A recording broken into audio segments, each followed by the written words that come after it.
In the 65 years since it first opened its doors, Watkins Glen International has hosted and challenged many of motorsport's best. Today, the drivers of Fanatec GT World Challenge America, powered by AWS, have their chance to join that prestigious lineage as SRO America's premier racing series roars into upstate New York. Hello everyone, my name is Ryan Marine. Calvin Fish is alongside. It is a pleasure to have your company here from one of North America's iconic road racing venues, Watkins Glen. And just to see what kind of challenge this place presents, let's go on board with Wright Motorsports driver Jan Halen with our Porsche track preview. Hi, my name is Jan Halen. Welcome to the Porsche track preview here at Watkins Glen. Coming onto the front straightaway, crossing start-finish, getting ready to brake downhill into turn 1, deep on the brakes, hitting that apex, and then watch for track limits here on the exit of turn 1. Getting ready to turn into the famous S's here at Watkins Glen. A really fun part of the track in this Porsche GT3R. Going up the hill, no lift here, onto the back straightaway, and then getting ready to brake into the bus stop. Deep on the brakes here, close to the 150 signboard, and then hard over the curbs here, into the bus stop, and then back to power into the carousel. Carousel, one of the faster corners on the track. Hard in, small tap on the brake, and then quickly back to power. So much downforce here from the car, really fun. Deep on the brakes here into turn 6, lots of camber here from the track. Back to power, using up all that exit, and then same for turn 7. Lots of camber here from the track, so you can really drive it in deep. And then accelerating up the hill, ready to get onto this little back stretch into turn 8. Turn 8, one of the best places to overtake. If you're in a hot battle, braking down the hill again, apexing the corner, and then watch for track limits here on the exit, and then braking up the hill for turn 9. Turn 9 being the slowest corner on the track, and you'll see not much room for error here on the exit, right next to that wall, and then into turn 10, which is the fastest corner on the track, over 100 miles an hour, using all that exit curb, pushing the car back over to the left. Ready for turn 11, last corner, small tap on the brake, and then exiting right next to that wall onto the front straightaway, and that was a lap at Watkins Glen. That's one lap. These drivers are about to do 90 minutes of racing here at Watkins Glen. The starting grid on the screen for this, the next round of the Fanatec GT World Challenge America, powered by AWS. It will be Andrea Caldarelli for K-Pax Racing starting on pole. Jan Halen, who gave us that tour, starts alongside. Top qualifier out of the Pro-Am ranks. Mikhail Grenier gets the start for Windward Racing alongside Matt McMurray. Then in row 3, Michael Cooper from DXDT Racing and his buddy Robbie Foley in the Turner Motorsport BMW. Giovanni Venturini mired down the starting order in 7th for K-Pax. He'll have Ryan Dial from DXDT alongside. Row 9 consists of Giacomo Altoe from TR3 Racing and Jacob Abel, who along with Taylor Hagler were winners yesterday for Racers Edge Motorsports in the Pro-Am class. Conrad Grunwald on the Am class pole, the number 61 for AF Corsa. Madison Snow starts 12th for Zalus Motorsports. Drew Stavely and Vesco Kazarov for Ian Lacey Racing and Reardon Racing, respectively, making up the final row of the grid. Already the field starting to come into alignment, Calvin. Yesterday's race had a lot of good battles up and down the field. We're in store for more of the same? I think so, and I think certainly for Jan Halen, who starts alongside Andrea Caldarelli in that Lamborghini for K-Pax, starting from the pole. He wants to make a quick start here. He got very frustrated yesterday in getting stuck in traffic. Here comes the field through turn 11 on the final of the 2 formation laps, waiting for the green flag. Starter Tom Hansing awaiting the field. He's got the green flag in hand. It waves. Andrea Caldarelli leads the field to green, and it's 3 wide, 3 rows deep in the field. Here comes Giovanni Venturini charging up the inside in the green K-Pax car. 3 wide there with Matt McMurray in the middle, Altoe around the outside. Mikhail Grenier, great start there for Windward Racing number 33 car, getting that Mercedes inside of Jan Halen. Just they talk about him wanting a great start, he didn't get a good one.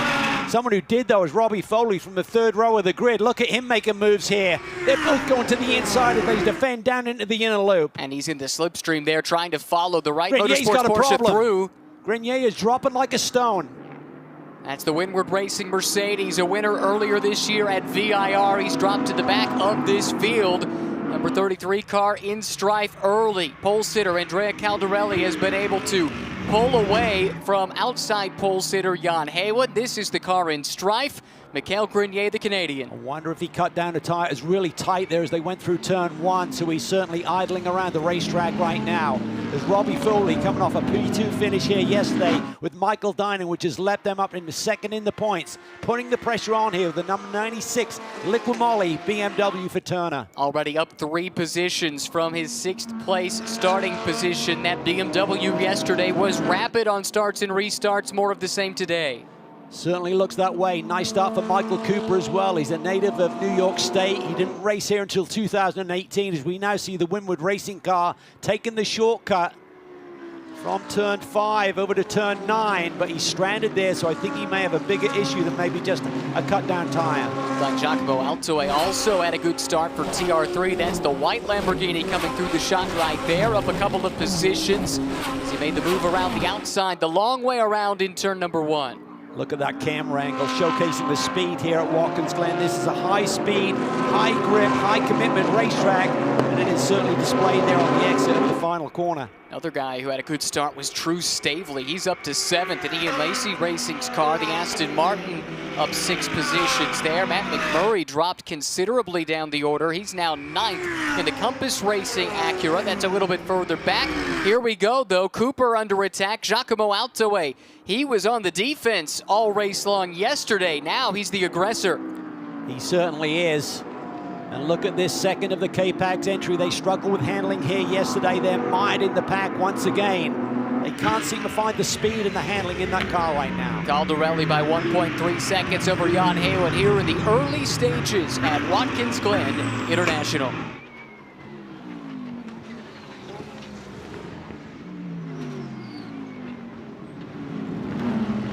Number 6 car, the sister car to the pole-sitting car and leading car out of the K-Pax Racing stable. Just up ahead of this battle here, Drew Stavely, who got that great jump, now coming under attack. It's the veteran Ryan Dial trying to plot his way by. Yeah, been a frustrating couple of rounds for Ryan Dial and that DXDT machine because they had handling issues at Road America. They came for a test here following that race weekend, identified there was a setup issue. But he had a qualifying run yesterday, put in P8, but if he'd grabbed 0.05 of a second, he'd have been P4 on the grid. That's how tight it was. Drew Stavely and Ian Lacey Racing coming off their best weekend to date since taking the step up to Fanatec GT World Challenge America, powered by AWS. That was 2 weeks ago at Road America, where he showed just how good he can be. Right now, keeping Dial at bay and trying to run down the other K-Pax Racing car, Giovanni Venturini, Lamborghini factory driver, piloting that machine. It's another Lamborghini factory driver, though, out in front. Andrea Caldarelli by over a second over Jan Haywood.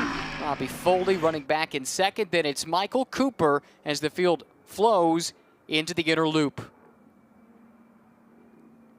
Rapid start to this race, but now it slows. Full course yellow displayed here at Watkins Glen International, and the stranded number 3 Windward Racing car of Mikael Grenier appears to be the one that brought it out. Still stuck there in the cutout between turn 5 and turn 9, and they'll have to intervene with the safety car here to get that car out of harm's way. Giacomo Altoe had made a move there on Michael Cooper, but it was under yellow, so he just gave that position back, so there'll be no penalty for that one.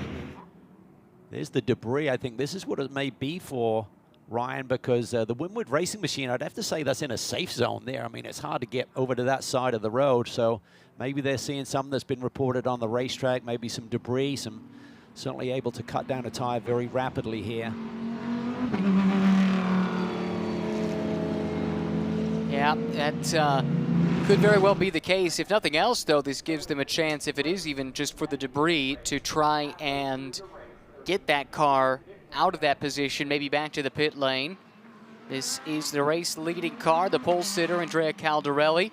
Jan Haywood in second, and Robbie Foley in third. Made up 3 spots on that initial start, Calvin, and we talked about it earlier. This car has been great on starts and restarts. They're about to get another one. They are, as now the service crew goes to work on trying to get this mobile again, this Winward Racing AMG Mercedes. A brilliant start. He timed it perfectly, waited for Caldarelli to go, then jumped down the inside, followed him down into turn 1, and basically wrestling that P2 position away from Jan Halen. But somewhere between there and the S's, something went amiss with this race car that's really been on form of late. Got the update just now that it's a brake disc issue for the Winward car, and is stranded there on the racetrack, has not completed a lap. We're under yellow at Watkins Glen. Andrea Caldarelli out in front. Today's coverage is brought to you in partnership with Fanatec, AWS, and CrowdStrike.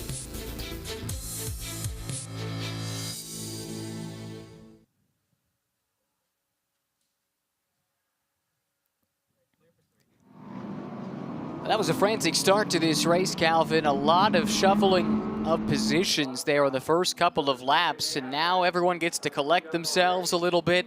What do we learn through 2 high-speed tours of this track? Well, we've certainly lost one of the most competitive cars here this weekend. That Winward Racing AMG Mercedes has been very rapid, and that's a shame because they had really moved up nicely. Bristol Ward had moved up to within 3 points of the 6 drivers of Venturini and Corey Lewis in the driver championship, so that's going to get hurt here with the car stranded. If they can get it back, they may have the opportunity to get a fix and get the car back out there. You have to do 70% of the race distance here today to score points, so that'll be their first target. The other thing that we're noticing early is that 6 car of Venturini, the green Lamborghini in the shot right now, does not have the pace of the sister car once again, so their struggles continue. We saw that some yesterday, and speaking of yesterday, let's look at the highlights from race 1 that took place on Saturday at Watkins Glen. This was the initial start. It was that same K-Pax car on pole, sister car to the inside. They were 1-2, at least at the beginning, but here comes the Turner car, much like we saw here. Dropped back a little bit early on, but just a few corners into the first lap, and Michael Dinan was already making moves. Yeah, Russell Wood made a move to the inside down into turn 1, but then Michael Dinan gets that horsepower up to play early and threads the needle there, slotting himself in between the K-Pax Lamborghini and the Mercedes. It didn't take long for Dinan to threaten and challenge and overtake Corey Lewis in the green Lamborghini. Taylor Hagler was a star in that first stint. She went flying through the field. It was her co-driver, though, Jacob Abel, who had to withstand the pressure late in the Pro-Am Class win battle. Meanwhile, up front, it was all K-Pax Racing.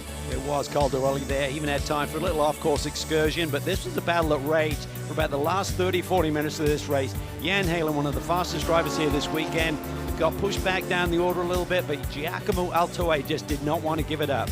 The fight continued in Pro-Am. You saw the Zelus car slow on the track. Madison Snow driving it at the time. A gearbox issue ended their day prematurely. No such poor fortune once again for K-Pax, and that pairing of Pepper and Caldarelli picking up yet another win. Meanwhile, this fight came down to the final corner of the final lap, and then even the drag race to the checkered flag. Yeah, elbows were out big time, and the Lamborghini just squeaked the nose ahead at the line. Halen was frustrated. Impressive stuff, though, from the youngster Giacomo Altoe, just 20 years old, able to fend off the seasoned veteran Jan Halen for the bulk of the first of his stint, the second stint in the race. 1 hour and 20 minutes left here. Early going still in race 2 of the weekend at Watkins Glen.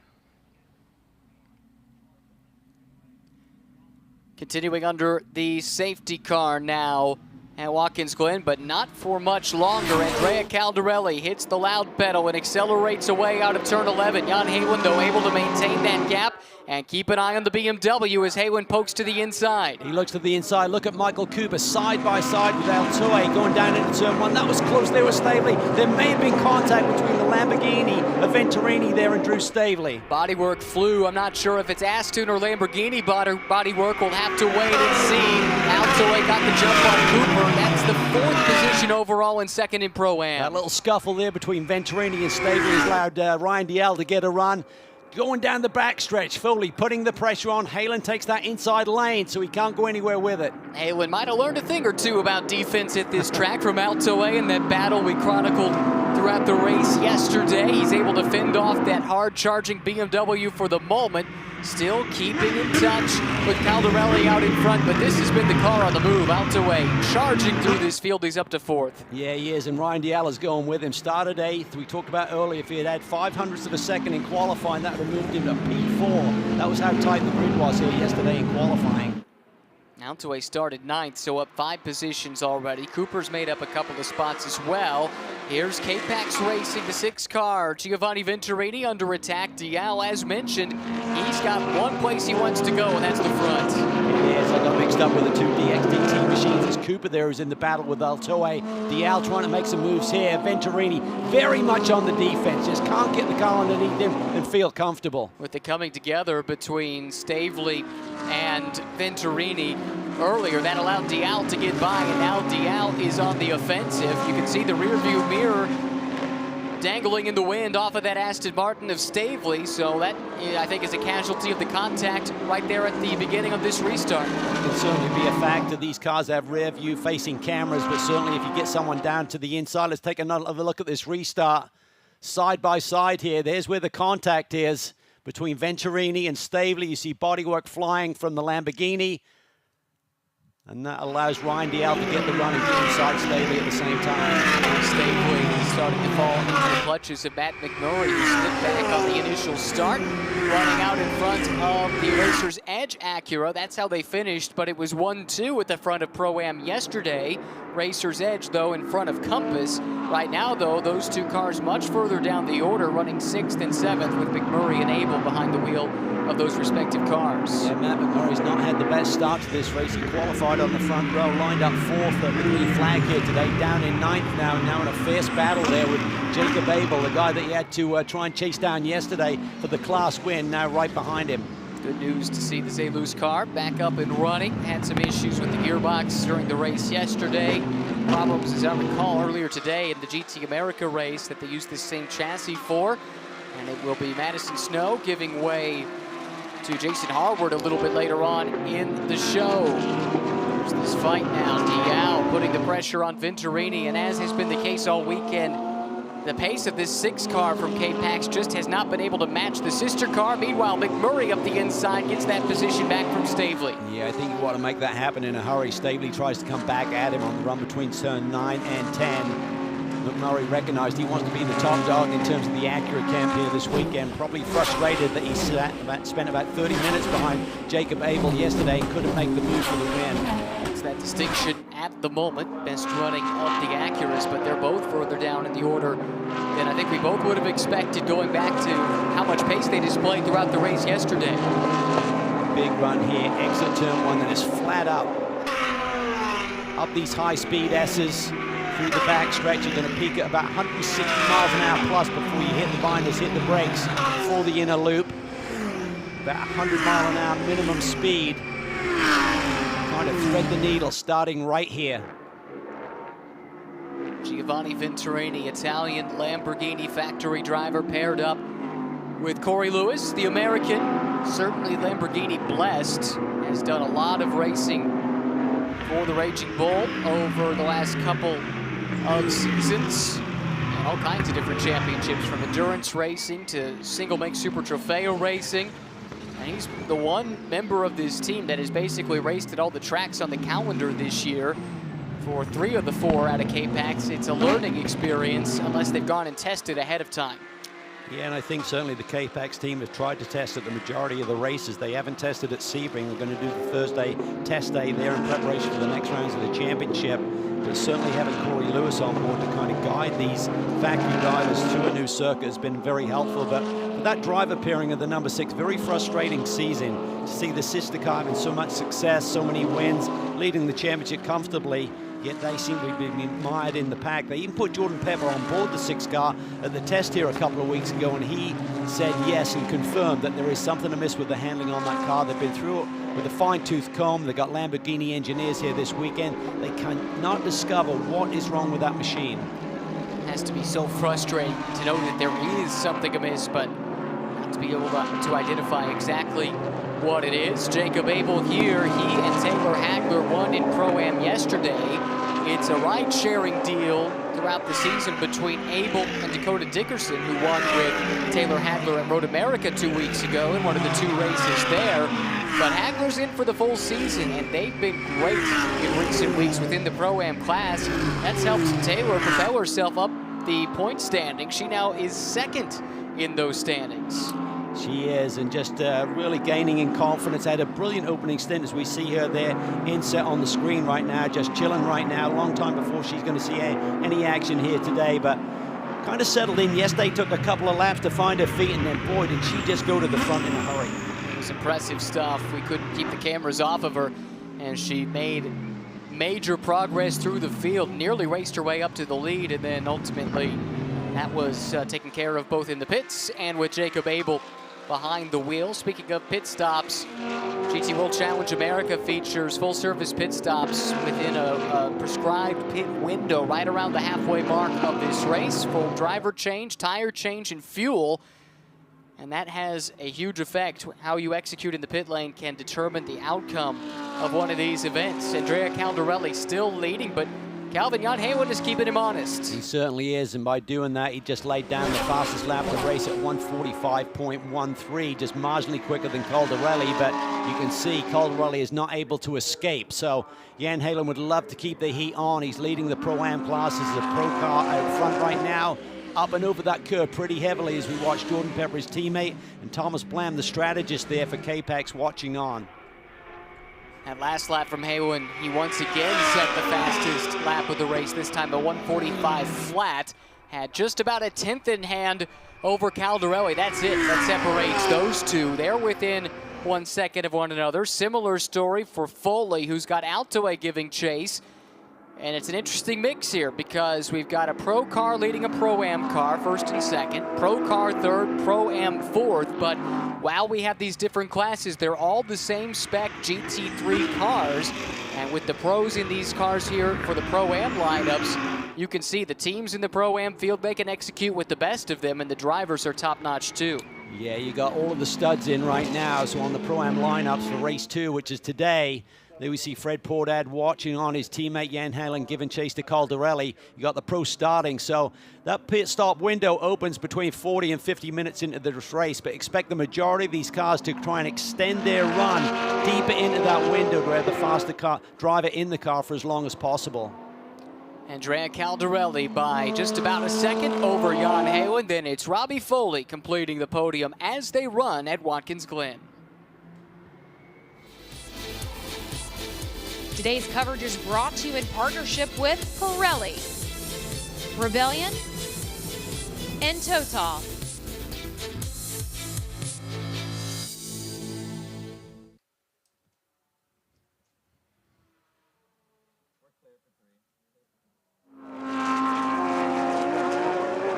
Nice close look at the Wright Motorsports Porsche 911 GT3R. Belgian driver Jan Halen, who has extensive experience in everything from Indy cars to sports car racing, putting that to good work right now, chasing down one of the fastest GT3 drivers alive at the moment, Andrea Caldarelli, and making some inroads over the last couple of laps. In fact, the last 2 laps from Haywood were within 1/100th of a second of each other. That's consistency, and it's fast.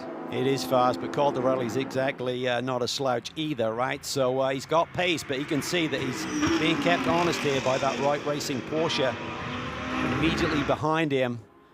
And you got to feel for Jan Halen. He wants to try and gap Altoe as much as he can, because then it's going to be in the hands of Fred Pordad going up against Martin Fuentes, a multiple SRO World Challenger competitor and champion, to fight out for that Pro-Am victory potentially here this afternoon. It wasn't the result they were looking for yesterday. First finish off of the podium all season long for Pordad and Halen. But even still, with the consistency they've put together over the course of the season, talking about Taylor Hagler making inroads, she is, but it's a pretty big gulf to try and bridge as far as running down Wright Motorsports in the point standings. Yeah, and we only have 3 rounds remaining at the checkered flag here this afternoon. So 2 rounds at Sebring, just a single round, part of the 8-hour IGTC 8-hour at Indianapolis. So we're getting down to the wire here, but certainly Hagler and the Racer's Edge team are not going to give up that chase. It's a championship caliber team. We've seen that in action over the past couple of seasons in a variety of different classes. Certainly Trent Hitman and Shelby Blackstock showed the quality of that team last year. And this year it's a bit of a different philosophy, bringing young drivers into GT3 racing for the first time.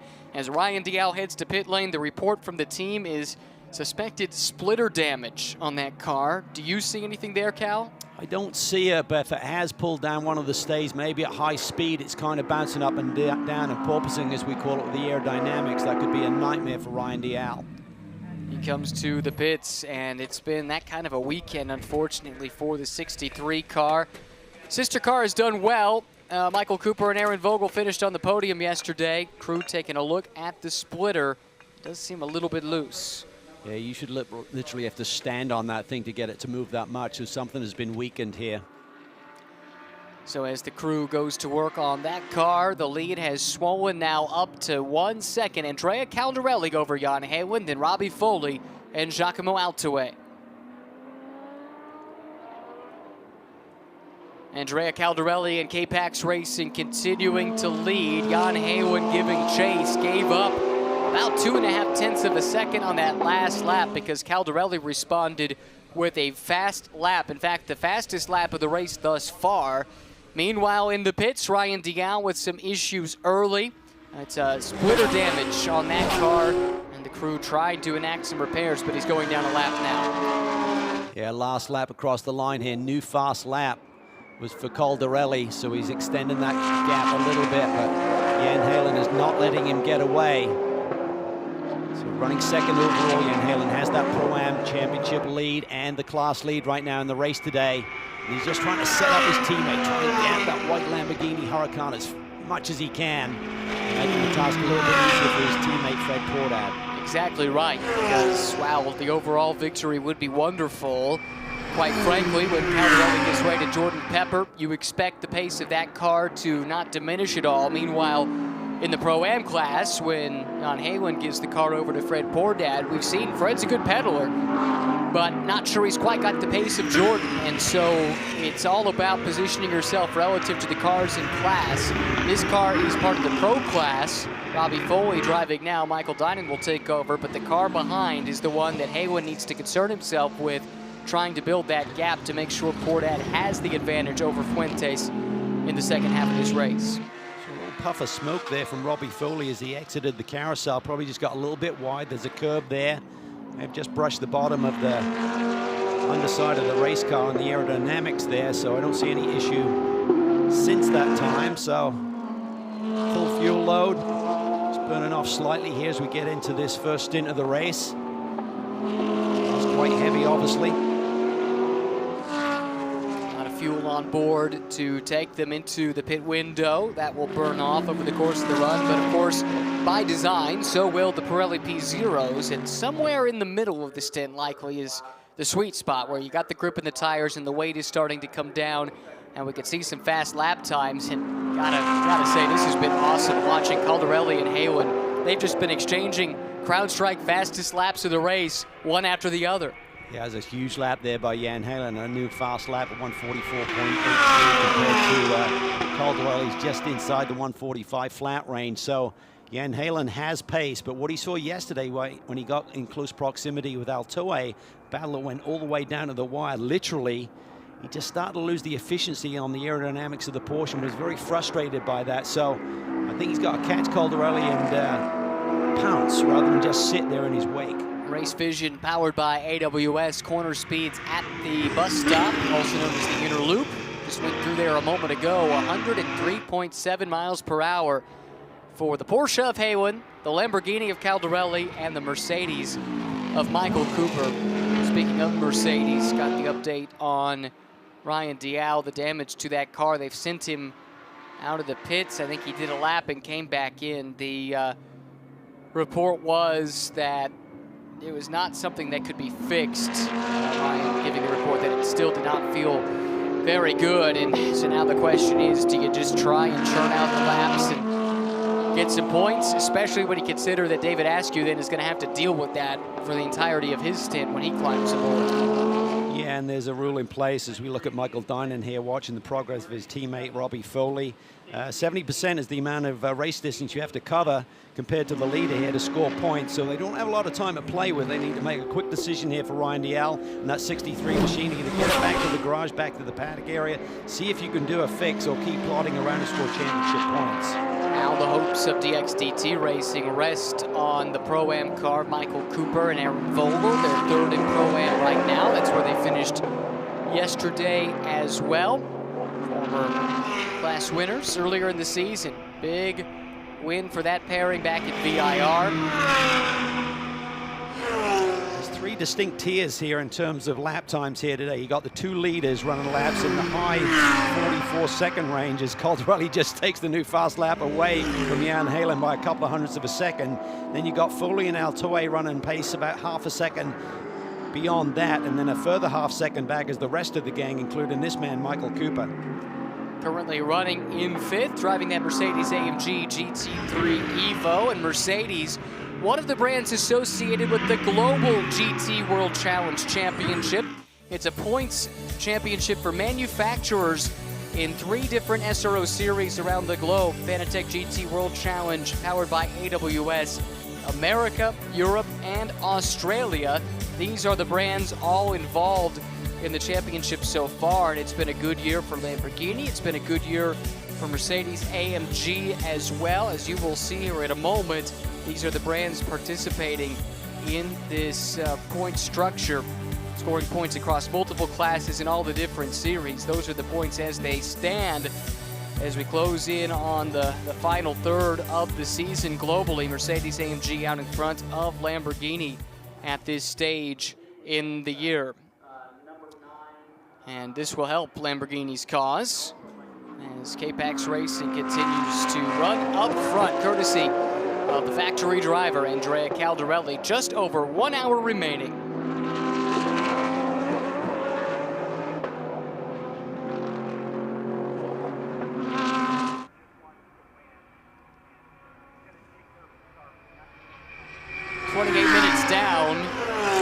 And that means we are closing in on about 10 minutes away, 15 minutes away from the opening of the pit window, and then we'll start to see some of the strategy play out. We expect for the Pro-Am lineups, with the pros in the car right now, that is the case by regulation. They start the race for race 2 of the weekend, that they'll go as deep as possible before turning it over to their less experienced co-drivers. But the Pro class, with less of a gap between the two drivers, has a lot more flexibility in what they can elect to do on the strategy. This is a bit further down the order right here. Madison Snow running in 10th overall, 7th in Pro-Am, and he's got the lone Am car in the field today. Conrad Grunwald giving chase.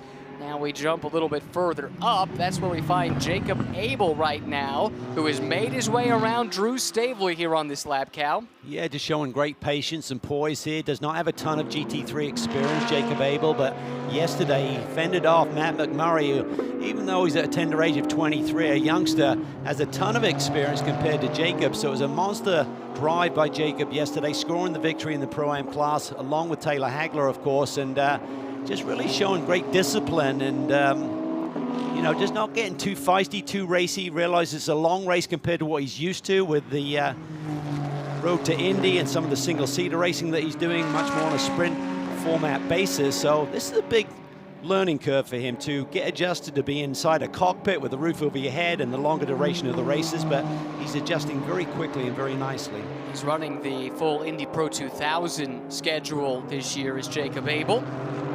Sits 6th in those points at this stage in the season, and yesterday that was the first ever GT3 win for the graduate of the HPD GT3 Academy.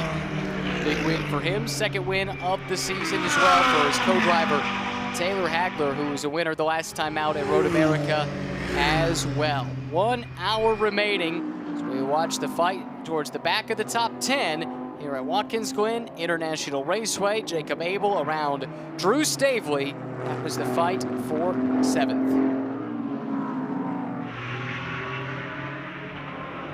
Jacob Abel there in the Racer's Edge car.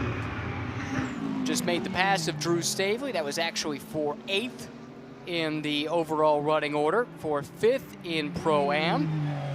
And I'm excited to see what Taylor Hadler can do when she gets in this race car when the pit window opens up. She was awesome yesterday carving through the field.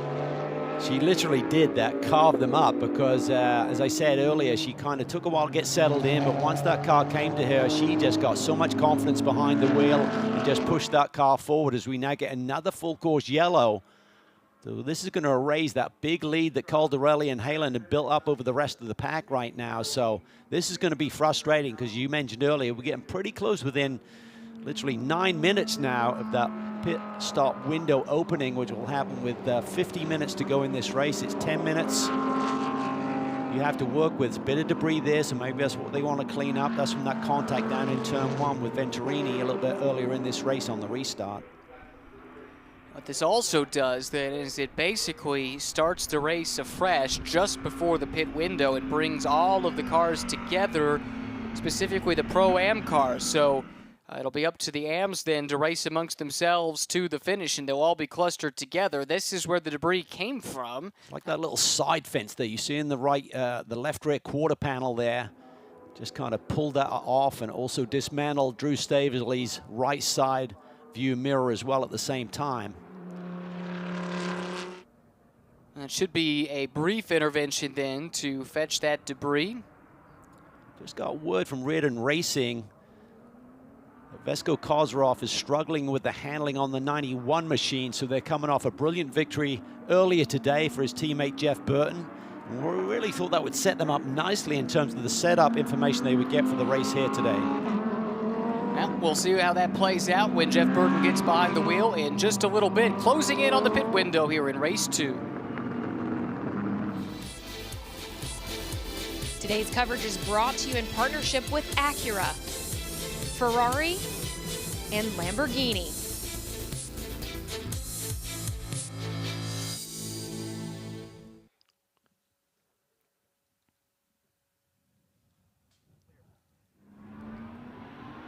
Well, another thing this safety car will do is bring Robbie Foley back up into the picture. We've seen it a couple of times throughout the weekend, many more times throughout the season. Restarts are a great chance for that BMW to flex its muscle, and it helps the way that this track is laid out. That first sector of the track, once you get through turn 1, it's basically full throttle in a GT3 car until you get to the inner loop, and he and Michael Dinan, his co-driver, made full use of that yesterday.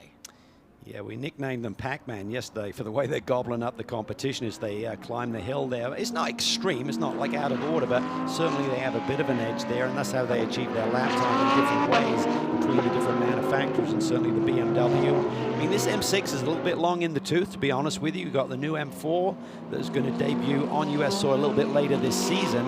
So it's very exciting times for BMW. It's been a long time coming with the new M4 platform for their GT3 machinery.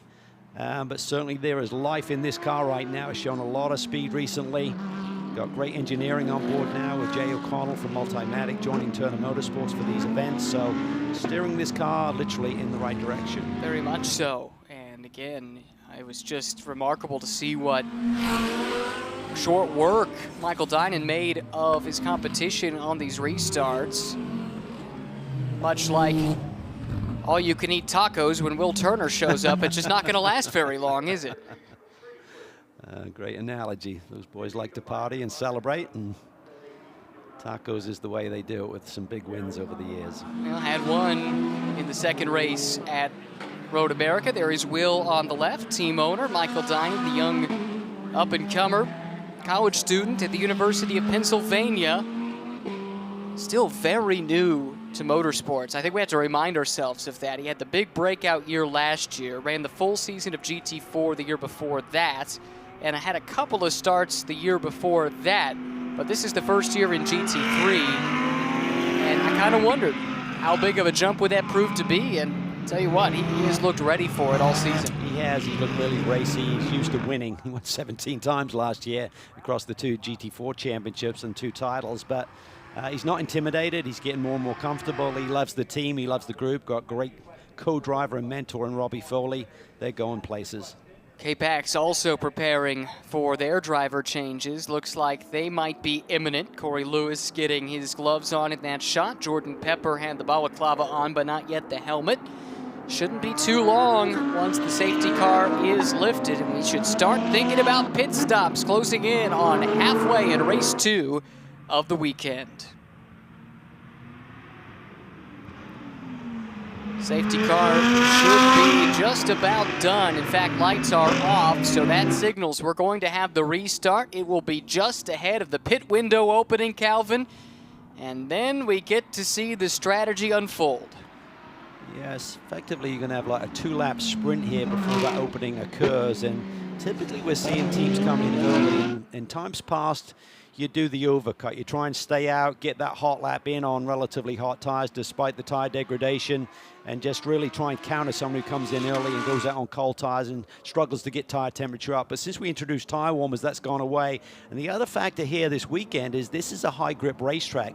We're not seeing a lot of tire deck. We saw those fast laps being traded continuously deep into this first stint here between the leaders. So the pace is still there, so that factors into the strategy call as well. Unfortunately, we're down 2 Mercedes at this point. Michael Grenier being shown as out after the brake disc issue on the opening lap. Ryan Dial, they took that car behind the wall. The report was they would try to repair it, but it's now being shown as out as well, with still 53 minutes of racing left to go. Safety car accelerates away, and Andrea Caldarelli will try it again, headed towards the restart zone, which is right at the apex of this turn, turn 11, and Caldarelli punches it. He does. Altoi's got a pretty good run here as well. He's close to Foley here as we get back to racing. He got the jump on Michael Cooper on the last restart, but I don't think it's going to happen this time. Not with the horsepower of that BMW. Foley able to keep him at bay, running 3rd for Turner.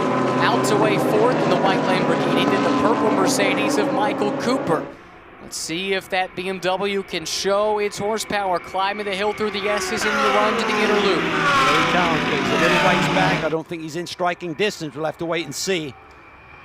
Caldarelli handled that restart to perfection. Able to build enough of a gap. He's not under threat. Same can't be said for Cooper, who has to fend off a challenge from Giovanni Venturini, and Matt McMurray is right there in the picture too. Yeah, he was looking for a way through there. He had a run on Venturini to the inner loop, but Venturini just fended him off there, and Jacob Abel is right behind him.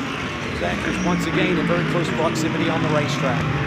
Everybody bunched up together once again following the safety car intervention. Pit lane will not be open this time around, but it should the next time. We'll see who breaks off the fight to come to pit lane first. Venturini, though, has his hands and mirrors full of the Compass Racing Acura NSX GT3 Evo. Matt McMurray, the youngster behind the wheel. Now Venturini able to clear him to some degree. Put the pressure on Cooper instead.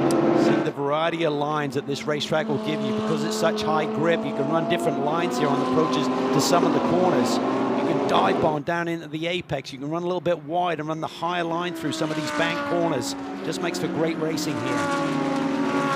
We saw it throughout the race yesterday. Great battles all throughout the field, especially in the first stint when we had the lesser experienced drivers in the car. And we're about to have that here. Not this lap, but the next lap. The pit window will be open. You must be in the pit lane to begin service somewhere between the 50 and 40 minute mark of this race, or else a drive-through penalty.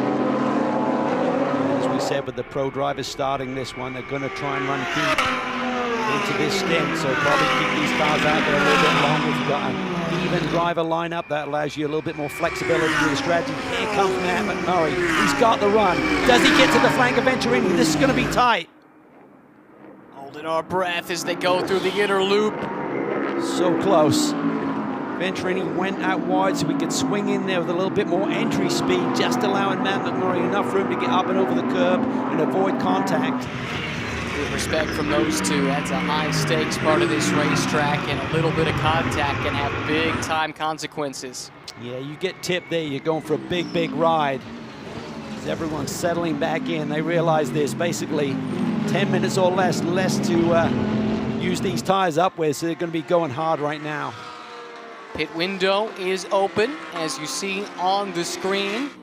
For the Pro-Am class cars, don't expect to see them in until towards the end of that window, but not sure what we'll see out of the 3 remaining Pro Class cars. And this one here in the middle, this green Lamborghini, is one of them. K-Pax will split their strategy here.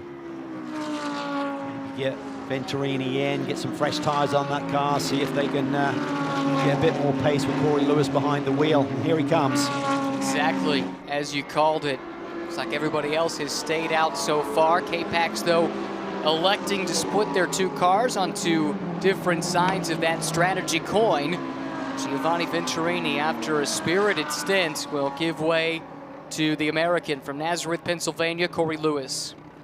The one advantage you can have by pitting right now, if there should be any kind of issue out on the racetrack, any incident, and we go yellow and the leaders are slowed, that will gain you a little bit of time by pitting right now. 71 seconds is the minimum pit lane delta. You have to spend at least that long in the pit lane from in to out, including the service. 31 seconds of that is taken up just driving down the pit lane. And you have the rest of it to do the driver change, the refueling, and the tire change. And so sometimes you'll see the cars sitting still. That means the service is done in the right amount of time, and now they're just trying to time the exit to make sure they don't run afoul of that minimum pit lane delta. K-Pax usually one of those that nails this, and you see the car sitting and waiting. That tends to be a sign that indeed everything went according to plan. Well, they had a rough one yesterday. Remember, their driver change was a little off, and they lost about 10 seconds. That cost them a very critical track position. Today, they are right on it. 70.8. So you get a 1 second joker, as we call it. You can be underneath that minimum by up to 1 second once on a race weekend, and K-Pax team certainly didn't use it yesterday. They were 10 seconds outside with that car. To use that to full effect though today, and we'll see if this decision now, which also puts Corey Lewis out a little bit in clean air, will be able to vault them forward. Turner now responding. They're going to go ahead and call Robbie Foley to the pits. And that's really a testimony to the faith they have in Michael Dinan and his pace. The leader is in as well, Caldarelli. So K-Pax electing to split their 2 cars by the single lap. The leader to be out there in clean air a little bit longer, lay down those fast lap times that he's been achieving with monotony here today. It's been metronomic watching the lap times from Caldarelli. Jan Halen matching him seemingly lap after lap, just within 1/10 of a second of each other, exchanging that fastest lap of the race. But that's broken off for now as Caldarelli comes to the pits. Same can be said for Turner. And into the car hops the youngster Michael Dinan, now being fastened into his seat by his coach and friend, Robbie Foley. These Pirelli tires coming straight out of the ovens, out of the time warming blankets to get them as close to operating temperature as you can possibly get it, so that the driver exiting pit lane is pretty much up to speed within a few corners. Those beautiful blue skies here, but the ambient temperatures are low, still in the 60s here today at Watkins Glen. Looks like these two will leave in the same order at which they entered the pit lane. How about the times, Calvin? There you can see it, just 2/10 outside the minimum for the Turner Motorsports car and about half a second inside, but they had that joker to play with for the leader, so maximizing everything right now, about a 7/10 of a second delta between the two. And unique among road racing series in North America, tire warmers are permitted in GT World Challenge America, so that lets you push very hard right out of the gate. And the normal disadvantage you might see after a pit stop for Michael Dinan relative to Venturini, who now has 1 lap warmer tires, it's not as big of a factor, let's say, to the same extent as Ian Lacey Racing calls in Drew Stavely. Stavely there, very slow getting to the pit box, so you saw that Kozarov had got a run on him, got around despite some issues with that car, so nice run here for Rudin Racing, kind of rebounding for some earlier issues here. But out front, Jan Halen continues to stay out. As you would expect, he may do another couple of laps here before he hits pit lane, just trying to maximize his stint length there with his pace. He's in clean air for the first time for the whole weekend in race conditions. Let's see what he can lay down. How much rubber, how much grip does he have left in his Pirelli P0 as he gets towards the end? Or it will be a 50-minute stint possibly. Might have been helped in that regard by that yellow. A couple of yellows probably helped him save some of that tire. And now he can push, push, push until the pit window closes. He's got to sneak in right before there. But as long as you're in the pit lane prior to the window closing, you will not run afoul of the rules. Quick update on the Ryan Dial David Askew car. The team has completed repairs on the splitter, and they will send Ryan Dial back out. David Askew will also get in that car pretty soon as well. They're way down the order, but just trying to get to 70% race distance, if at all possible, to try and score some points towards the championship. Also use this as a bit of a test session, I'm sure, to make sure that the car is fixed before they head out for the next test, or certainly next race weekend at Sebring. The races are coming out as thick and fast, Ryan, right now, every 2 weeks. Until we close the season. So Sebring in a couple of weeks, then a week off, and then we head to the Indianapolis Motor Speedway, where instead of a pair of 90-minute races, it's one 8-hour race with season points paid at the 3-hour mark, but an extra driver drafted in, and it sounds like a great grid of GT3 cars filled out by some GT4 Invitationals ready to go. DXDT Racing having one car with strife, the other car running in podium contention. That's this one. Michael Cooper has done a nice job, and he's about to turn it over to Aaron Vogel, who finished on the podium along with Michael yesterday. Yeah, really pumped up that group about the podium finishes that seem to be coming their way now. Just got a report on the number 12 car. We saw Stabley slow to pit lane. Some kind of manifold pressure issue with that car. They're going to try and address it. Good timing in terms of needing to come to the pits anyway, but it will surely be a long, long pit stop to get that fixed. Meanwhile, Jan Halen continues to circulate out in front. Giacomo Altoe, Matt McMurray, Jacob Abel, Madison Snow, Conrad Grunwald also still on the racetrack, owing us a pit stop. Top 6 as they run have yet to pit. Just trying to bank some fast laps here. How far will he push this? I think there's enough time on the board. He'd probably squeak another one out and still get into pit lane with more than 40 minutes left on the clock. How hard do they want to push this for Wright Motorsports? Rolling the dice. If anything happens on that last lap, then you can run into trouble. So let's see if he dives for pit lane or stays out. Looks like he's going to go for another one. I think that's what they feel like gives them the best chance. There is the risk, for instance, if he were to spin, you end up going past the 40-minute mark before you don't come in. Well, tough luck. You're going to have to do a drive-through penalty, but I think they've got a lot of faith in Jan Halen. He's been around the block a few times. Not only is he fast, but he's got the experience to bring to the table, and they bring him in a lot of their long-distance racing. They are perfectly happy putting the ball in his hands. Yeah, and I think they have such a healthy championship lead. There's no need to go conservative right now. Let's go for more race wins, try and extend this gap at the front. You can see Altoe staying out there as well, so they're doing a similar thing. He'll be turning it over to Martin Fuentes. And he's even got less time on the board to play with because he's a bit further back from Jan Halen right now. Ian Lacey team working on that manifold pressure issue to the right of the screen. Compass Racing working on the driver change. Michael DeMeo, who has been a revelation this season, he will take over the controls for Matt McMurray after that opening stint. See what he can do in his time behind the wheel.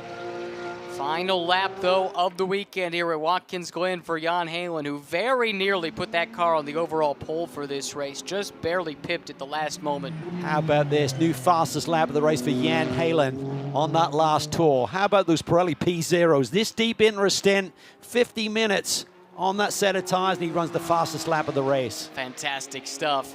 Racer's Edge also keeping Jacob Abel out as long as possible. But eyes now on the overall leader, at least at this portion of the pit sequence. Yeah, plenty of time to play with here. Not really risking running afoul of that on this lap, but obviously must come in this time. Jan Halen woes it up before he hits the timing line. He's in the pit lane with plenty of time to spare, and now Wright Motorsports will go to work to change the tires and refuel. Then it's Fred Portad's job to bring it home. Really hard on that pit entry there. You got to hit the pit entry. You're allowed to run a little bit wide. Looked like he did that as you're coming through that final corner to get to the pit lane itself. So maximizing every thing here, trying to execute to the top level. Fred Portad stands by the pit wall ready to go. two have been working together for a number of years. Jan Halen does a lot of coaching for Wright's single-make Porsche racing. That's where Fred comes from. And they worked together some last year when Fred won the AM Championship, driving with Max Roots. Had that thing clinched nice and early, so they ran a Pro-Am race weekend at Circuit of the Americas. And Jan Halen was the co-driver there. A preview of things to come, as it turned out. Then the three ran together at the Indy 8 Hour. Here is the Racer's Edge crew. And a cool story here. The air jack being operated by the team's PR rep, Aaron Charlton.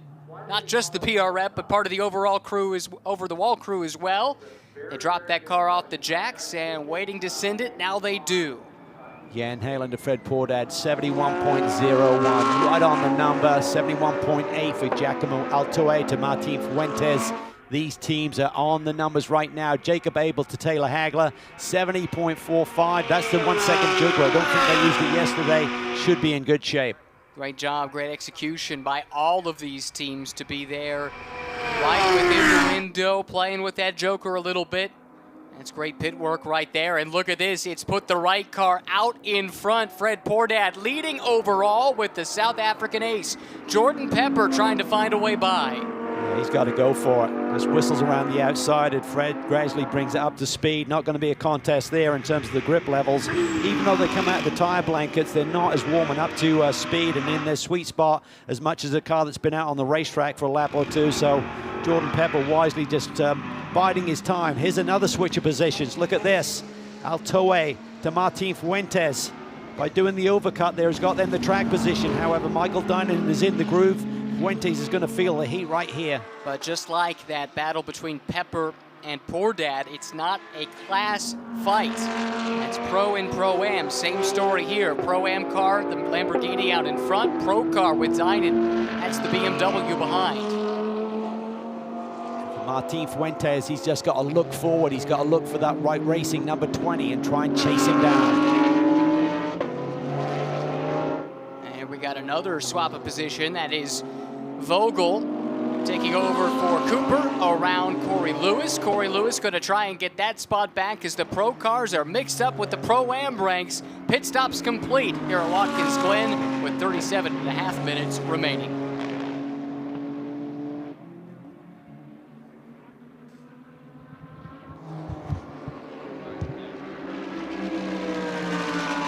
As usual, the pit stops have shuffled up the running order considerably. Aaron Vogel with pressure coming up the inside.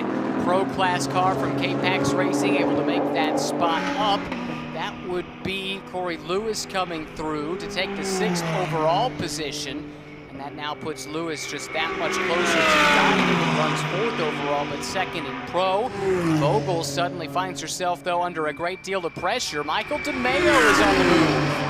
He is, and he's got a big run. He gets to the inside. He's going to take that position away. So nice job by Michael DeMeo here, getting in the groove quickly and taking advantage as Aaron Vogel gets up to speed here in her stint. Timing and scoring still showing Nat McMurray behind the wheel, but the driver change was complete. So it is DeMeo in this car, the number 77 for Compass Racing. Just made the pass there on Vogel. That moves DeMeo up into 7th overall and now puts him in 4th in Pro-Am and turns him loose to try and chase down the next car in the Pro-Am running order, which would be Taylor Hagler in the Racer's Edge car. I saw that yesterday, didn't we? The 93 versus the 77, so could be some fireworks here for that podium run. Michael can see Taylor. She's just a corner ahead right now, so relatively close on the road, but she's into the groove early, doing a nice job here this weekend. Her confidence continues to build. That's the gap. Racer's Edge back to Compass with the K-Pax Racing car splitting the two of them. I feel like we might have a repeat of what we saw at the end of the race yesterday with Compass trying to find a way by Racer's Edge in a battle of the Acura teams. 35 minutes still on the clock. Jordan Pepper and K-Pax have retaken the overall lead over Fred Pordad. So with 35 minutes left, it's Pepper from Pordad, from Dinan, then Martin Fuentes runs in 4th. So Dinan was able to make that pass. Pro on Pro-Am there. And let's see, look at a replay here. This was the move up the inside once again. Corey Lewis on Aaron Vogel. Not for class position, but for overall position. Yeah, Erin's done a really nice job, and however, she just had to let these guys go. They are in the groove. They are happened to have a bit more speed there at the critical place on the racetrack. So in the space of half a lap, she's lost a couple of spots, but now she settles in, trying to look for another podium run here this afternoon. Corey Lewis taking over for Giovanni Venturini. The two of them have one win on the season. That was at Circuit of the Americas. Under strange circumstances there, where they were chasing their sister car, and Jordan Pepper thought he might have tire losing pressure late in that race, and rather than risk an accident that might take out both of the cars, pulled to the side and let this one come through, and has been unfortunately the lone bright spot in that intra-team battle. We see a battle for second overall. Fred Pordat has that, along with the Pro-Am class lead. Michael Dinan chasing him down pretty rapidly here. It's 2.5 second gap last time across the line, and this time he is right with him. Pordat in the Porsche out of the Pro-Am class. Dinan in the Pro class driving the BMW, slipping to the inside, but it's not going to be a straightforward move. Pordat gives him room, but Dinan didn't seem that willing to commit.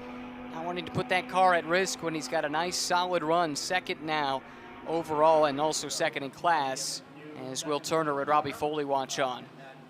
Yeah, they'll be happy with that. I'm sure they'd love to be a little bit closer to that number 3 car, but another strong weekend for them, coming off the win at Road America. Runner-up finish yesterday, in the same position here today. So certainly not closing in on the championship leaders, but certainly spreading themselves from the chasing pack. So they're gapping themselves to the 6-car driver pairing, and also Russell Ward on the 33, who's obviously had a tough day and will not score points here today. That's really disappointing. I wanted to see what he and Mikel Grenier could do. Mikel was so impressive back at VIR, where the two of them won one of the 2 races together. Easily could have won them both. Just a small snafu with the pit service cost him dearly in the first race. That was several months ago now, back in June. The Windward team is just quickly racking up the experience, and it helps. They've absorbed HTP into the fold and all the engineering strength that entails. So Lewis has chased down Hagler. Hagler was 5th on the road, 3rd in class, but more importantly, she's got to look in that rear view facing camera and see Michael DeMeo on the march right now. Does he have the pace in the second of the Acuras out there right now in this little battle to get around Taylor Hagler and get the Compass team up into the lead Acura position? It's been an interesting year for Compass. Matt McMurray started the year driving alongside Rodrigo Sales, and Rodrigo has a huge program this year with a lot of racing going on in Europe, and has scaled back his program here stateside. That's opened the door for Michael DeMeo, and his pace, coupled with, I think it's safe to say, a bit cleaner execution from the Compass team in the last several rounds, has seen an uptick in their performance. Wheel gun and wheel nut issues for a while, which was really frustrating to them, but they seem to have got on top of that. They're in the sweet spot with this car. They're really happy with the association and the support that they're getting from HPD. It's a great fit. I mean, their workshop is just down the road from where the HPD headquarters are over in California, so they're all working well together, and they see a bright future together as well. Had some support this weekend. Marion Farnbach, who's here working with the 93 Scott, he's also over there helping Michael DeMeo. And his teammate from last year in a GT3 championship run, Matt McMurray, kind of saw through some data. So they're trying to provide as much support they can to all of their customer racing teams. I'll say this. I'm very impressed with Taylor Hagler. She is keeping a very experienced Lamborghini pilot, Corey Lewis, at bay.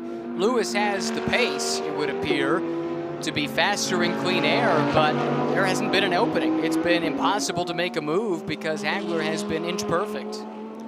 Right there, she takes that wider. We talk about the different lines that you can approach some of these corners here at Watkins Glen. She tends to turn in a little bit wider with a bigger radius, where some of the guys and drivers kind of diamond it in, kind of head for that apex, as she runs a little bit wide. There's put her out of sync for this final corner. Watch her, both of these cars to get a run on her on the exit of turn 11. And just a slight little miscue that he might take. But that said, she gathered it up nicely and got a pretty good jump out of the final turn. And it's actually Lewis who looks to be on the back foot a little bit. Yeah, it did seem like Corey was able to time that correctly, as we see Matt McMurray here watching the progress of his teammate, Michael DeMeo. Michael was very ebullient about, you know, what Matt brings to the table and the support he's given him and the guidance he's given him. He said, I'm getting a lot of support from my teammate here this weekend.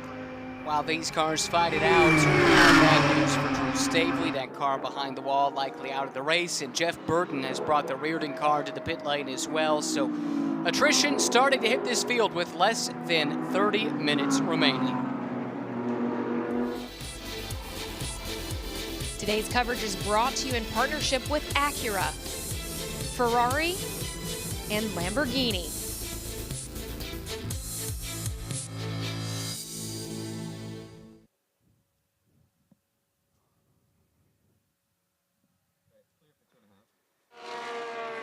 Just got confirmation from the Reardon team. The 91 is going behind the wall.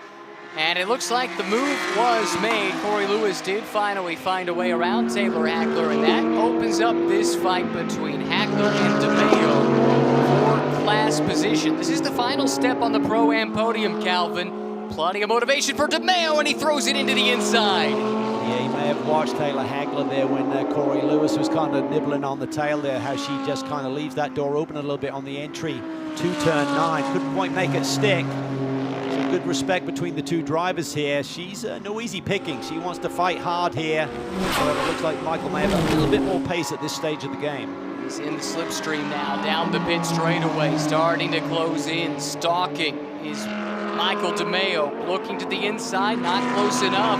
Hackler late on the brakes and gets it mowed down in plenty of time. Now does DeMeo get back to the power quick enough to get a run through the S's? Ryan Eversley is also here working with these drivers on the 93 squad, so he'll probably be on the radio now, talking Taylor through this situation, how to handle the pressure from behind.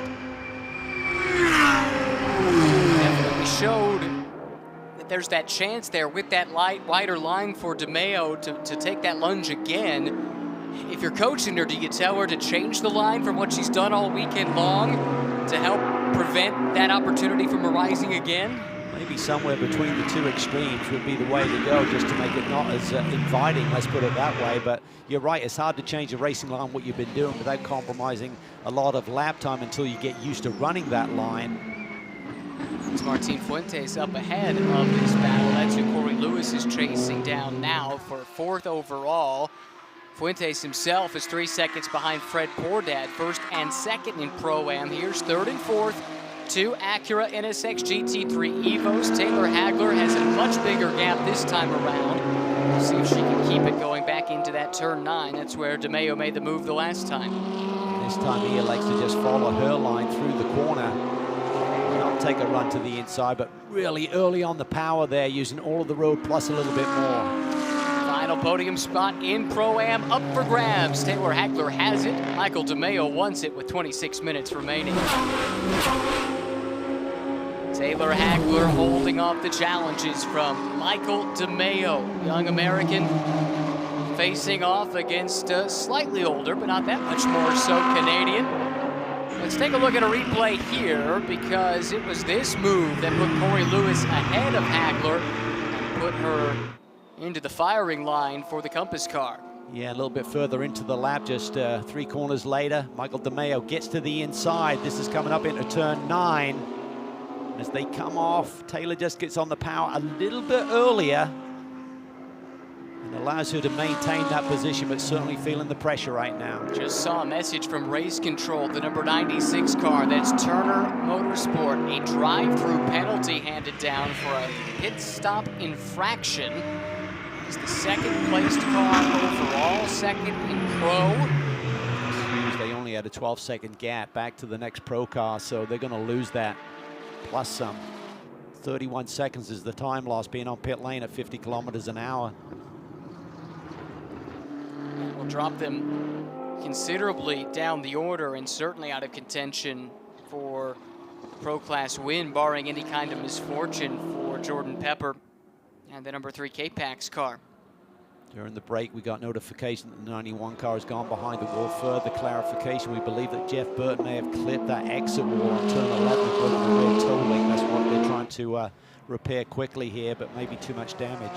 If that is the case, I'm amazed we haven't said that more this weekend. That's the only time I think we've said for sure that it's happened. It's like the Montreal chicane for the Formula, what do they call it, the Wall of Shame or something? Wall of Champions, actually. Wall of Champions, is it? Yes. Well, I think it's the Wall of Shame. Well, the thought is that there have been so many champions that have hit that wall that it's actually something of a badge of honor to hit that wall of champions there. It's Gilles Villeneuve. Speaking of Gilles, he was a winner here at this track. Fuentes there, up and over the curbing, trying to hang on to this overall position. This is not for a battle in class. I'll tell you what, Fred Pordat has done a really nice job hanging on to that lead. He leads Fuentes by 3.7 seconds, but running pretty equal lap times here, so it's not like Martin is just erasing that gap quickly. So he's got to dig deep here if he's going to get this car, this TR3 Lamborghini, up into that class win position. So Hagler has dropped behind DeMeo now.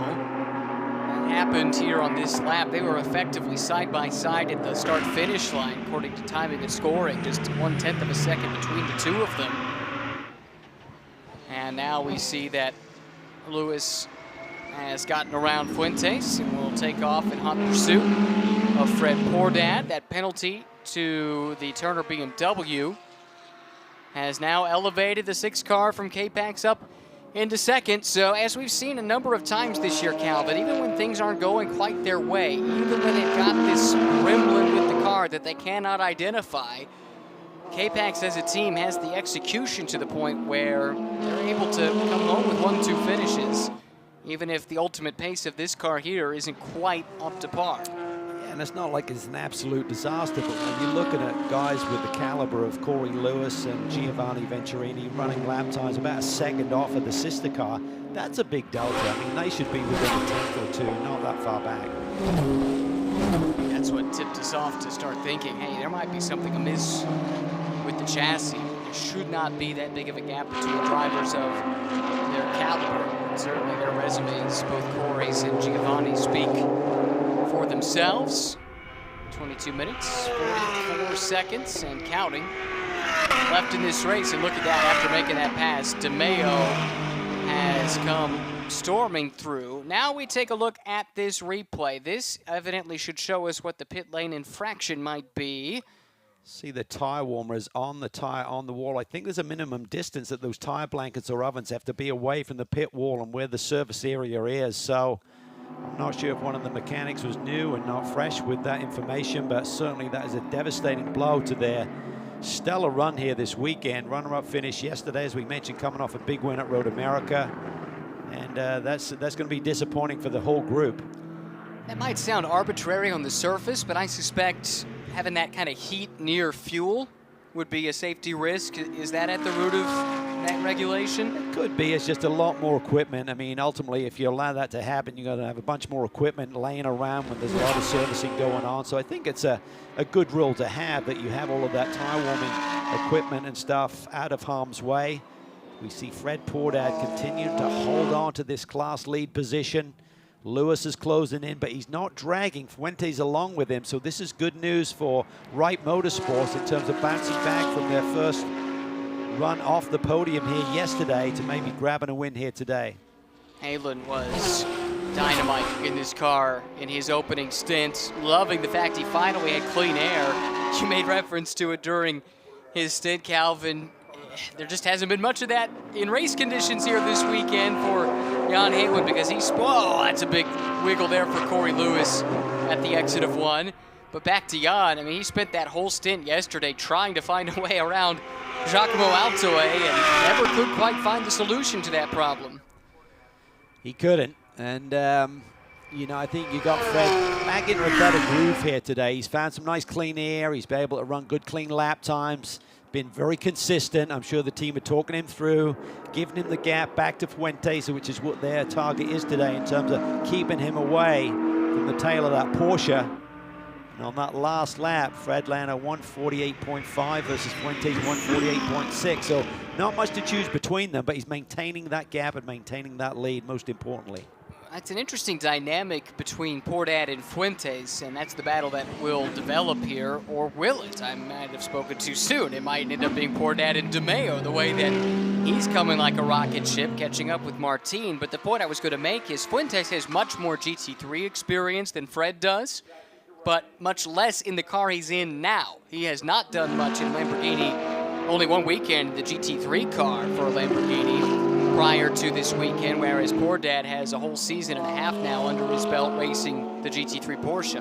DeMeo is the man to look at right now. He's got monster pace, about a second quicker than both Portad and Fuentes, and he has enough time to get there. We'll see how Portad handles this. Corey Lewis catching up for second overall with just under 20 minutes left here at Watkins Glen. Today's coverage is brought to you in partnership with Optima, Motul, and Skip Barber.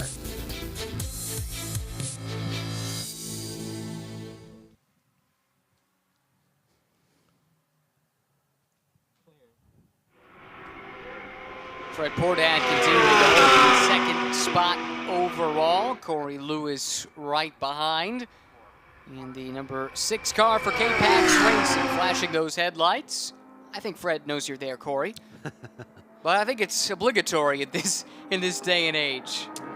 Well, I think for the team, they got to make a decision here. What do you want to advise Fred Portad to do? Give it up easily, fight it. If you start fighting and compromising your lap time, that's going to allow both Fuentes and DeMeo to catch you even quicker than they may possibly do. So I pay to just ease off the gas, give up maybe half a second, let Corey Lewis take that position away from you, and then really focus forward once again. It's usually more of a case when we're talking about multiple classes with different specs of car, but you do hear drivers say there's an art to being passed. Oh, for sure. You want to do it in the right place, otherwise you can lose a second or two very easily, and this is decision time.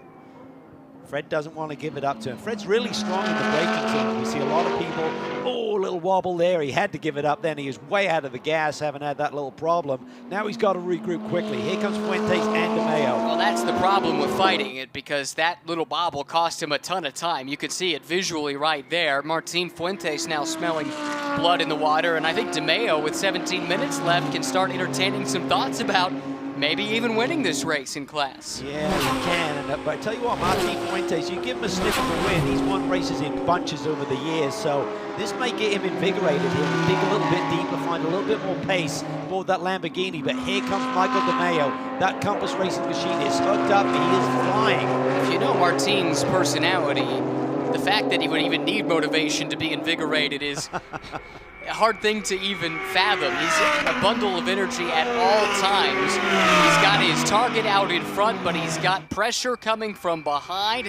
McMurray ducking to the inside, now to the outside, trying to sweep around Fuentes. Acura versus Lamborghini. DeMeo there, taking the Acura to the outside, to the flank, and made that move beautifully. Timed it to perfection, had the confidence in the car to run around the outside.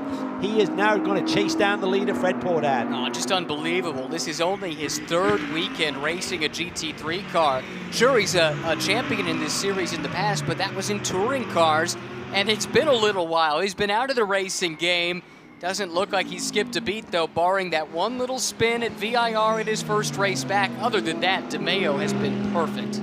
I asked Michael this weekend, I said, what else do you do outside of racing? He said, well, I train and I focus and I'm on the sim. And I said, so you don't work elsewhere? It's up for his teammate to tell him he does have another job, but his focus is on racing. He's trying to grab this opportunity with both hands. He feels his talent and his ability and his career has kind of slipped through the racing net a little bit. Give him a second win, a second life here at Compass Racing. He wants to take advantage of it. Now give Carl Thompson and Jill Beck credit. When they needed to fill that seat, they went through the Rolodex, and they've had a number of really good drivers race for them over the years, able to call him up and plug him right in. It has been plug and play. Michael DeMeo now running second in Pro-Am and starting to put pressure on the class leader, Fred Portad, has his hands full. Michael DeMeo made that pass around Martin Fuentes to move into second in Pro-Am, and in so doing, now he finds himself right on the diffuser of the class leader, Fred Portad. Well, they'd love to do a cut and paste of the moving made on Fuentes just 1 lap ago. Get the slipstream up this backstretch. Maybe get in a position where he's a little bit further back, and that Porsche's not hanging around. Has good straightaway speed. Fred dives for the apex, up and over the curb. This is how it all happened. First of all, Corey Lewis had to clear Poor Dad, and that bobble was costly because it erased this massive lead that Poor Dad had. And then, coming up the hill the next lap, it was around the outside into the inner loop. DeMeo around Fuentes. You can book it for P2. Well, they're looking pretty excited here amongst the Compass Racing group because DeMeo was right there. But Fred Poor Dad now has got to really dig deep, got to focus forward. But watch that rear view camera at the same time. See where Michael DeMeo is going to attempt to move. Will he try and surprise him here into the brake zone for turn 8? And don't count out Fuentes because while these two are exchanging body blows, that slowed them both down and kept Martin in the picture. Taylor Hagler starting to enter the frame as well. Car battle right now yes. for the lead in Pro-Am. 14 minutes left, don't go anywhere. DeMeo needs to pounce. He can't afford to get stalled out here, otherwise he's going to be looking backwards and forwards at the same time. Poor Dad wide through turn 10. DeMeo takes it. Around the outside and 2 P1. Michael DeMeo now. Poor Dad is going to have to fend off the challenge, both for Martin Fuentes and Taylor Hagler. Here comes Taylor up the inside of Martin. She grabs P3. She timed that beautifully, saw the scuffle up in front of her, just rolled big speed through turn 11 and gets outside Martin Fuentes and takes the position away. Michael DeMeo has checked out, and part of the reason, straight line speed, overall top speed is brought to you by Race Vision, powered by AWS. Top 2 on that chart, both Acura NSX GT3 Evos, and one of them right here, Taylor Hagler, now driving the 93 that Jacob Abel set that mark in. She'll need that top speed to find a way past Poor Dad. Flashing the lights, I love it. So young in her career, but using all of the tricks and trade secrets here to try and distract the driver up in front. Martin Fuentes now trying to regroup himself as well. He's thinking about a class win, and suddenly he finds himself down in 4th position. Taylor Hagler, for a long time, her passion was horses. Works at an equestrian center. This is horsepower here on display.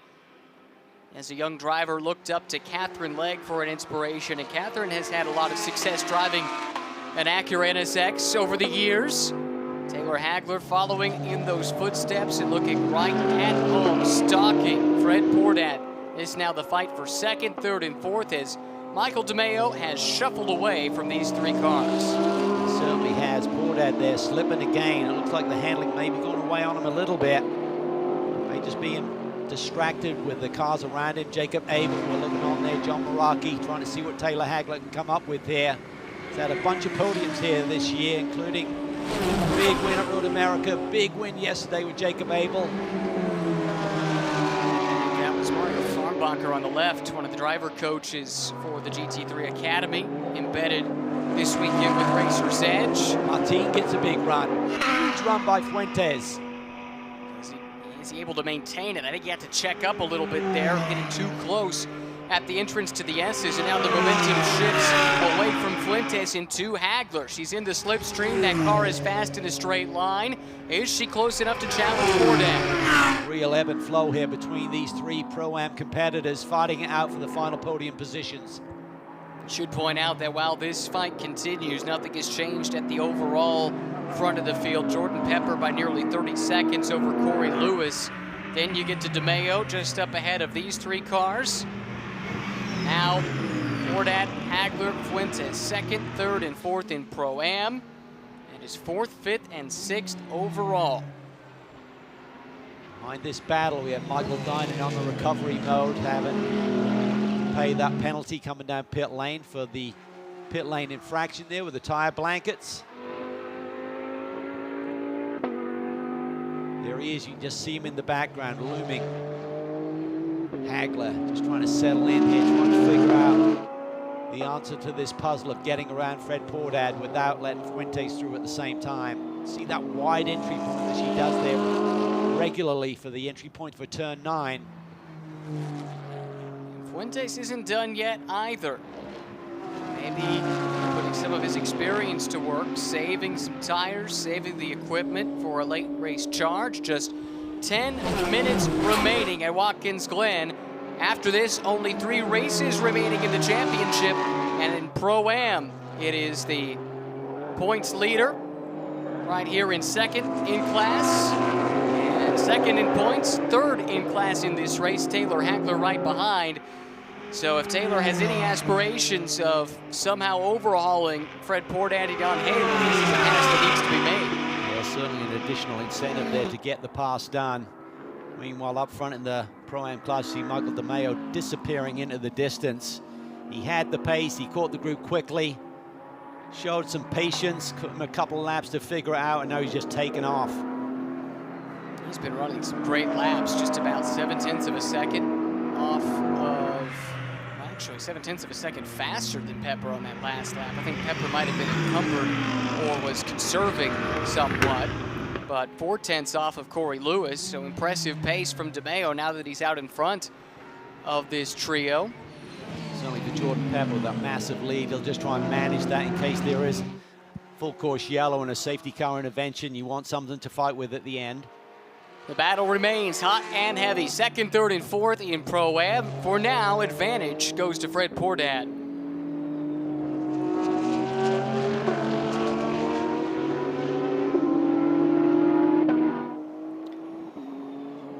Not much time left. I'm sure Taylor Hagler's been going to school here, trying to find the weakness in Fred Pordat's game. Is there anything you've noticed, Calvin? Any chink in the armor she might be able to exploit?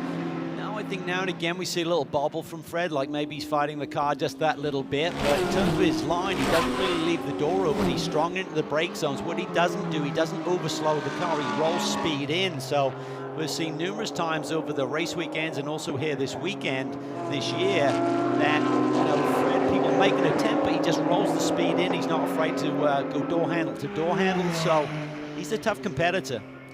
Well, the cat that's about to be thrown amongst the pigeons in this Pro-Am fight is Michael Dinan on the comeback drive in the Turner car after serving the drive-through penalty. Fuentes has dropped off this battle. Pordat going defensive here.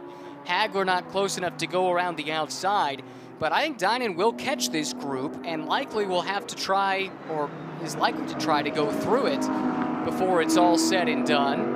And how he goes about it, when it happens, where it happens, could have a major impact on this duel right here. Could certainly open up the door for Taylor there if he does get to the inside of Fred going down in one of these corners. Obviously got to dispose of first Fuentes, then Taylor herself before he can get that done, but there's opportunity still with 7 minutes on the board. Hagler about as close as she's been in recent laps, using that straight line speed, pokes the nose to the inside. Not sure if it's real, not sure if it's just trying to fill up the mirrors of Fred Pordat. She's doing everything she knows how to do to get that second spot away from the Porsche driver. Well, she's not like a sheep, is she? She will not follow other drivers, even though they take that shallower entry to that turn. She's kind of sticking to her guns there. She may have worked with it in data over the course of the weekend in terms of identifying for her which is the fastest way around this racetrack, but certainly there can be some miscommunication with drivers that are close behind, thinking the door is wide open with that line that she takes there. Second, third, and fourth in Pro-Am, all in a line. Hagler taking a peek to the inside. Pordat fends her off again with just 6.5 minutes left. A lot still up for grabs here in the final laps. Fred Pordat runs second in Pro-Am. Taylor Hagler continuing to give chase. Martin Fuentes not far behind, but here comes the Turner BMW, not in this class battle, but about to get mixed up in it. He's to the inside of Fuentes here, headed towards the inner loop. Should dispose of Martin there. Yes, he does. Now, the real question is, where does he tackle both Taylor Hagler and, most importantly, Fred Pordat? Does he open up the door when he tries to attack Fred Pordat for that overall position and allow Taylor Hagler an opportunity here to get this position away, which would be for second in the Pro-Am class? Taylor has given Fred no room to breathe for the last 25 minutes. She's been all over him like a fat pigeon on a chip, and he's not budged yet. Taylor Hagler right behind, but now she's got Michael Dinan to deal with here through the boot. Well, fat pigeon on a chip normally cracks, right? Certainly Fred hasn't cracked to the pressure, so let's see what happens as we're getting down to the wire. Laid on the brakes there into the heel of the boots. Watch this, because Michael Dinan may not be expecting Taylor to hang out wide here on the entry. What does he do with it? Follows it through. She looked like she was a bit shallow at that time, actually, as I say that.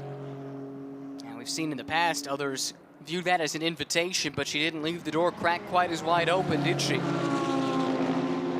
Just really consistent, not being phased at all by the pressure and the situations that she's thrown in this year. So great transition, make the big step up. This is going to be the key for Michael Dinan as Taylor looks to the inside. Michael just needs to set this up, get the big run through this dip here. You kind of get down the little bowl there at the apex for turn one, and then you fly up through these S's. The cars in front of you just punching a big hole in the air for you to really take advantage of and get that run. Jordan Pepper, leading this race overall, has backed off the pace considerably, and the lead that was once nearly 30 seconds is down under 20 over his teammate Corey Lewis. Not sure if there's any cause for concern there with just 4 minutes and 20 seconds left. This is second and third in Pro-Am, with the third place car in Pro just behind. And the fourth place Pro-Am car sweeping into the shot too.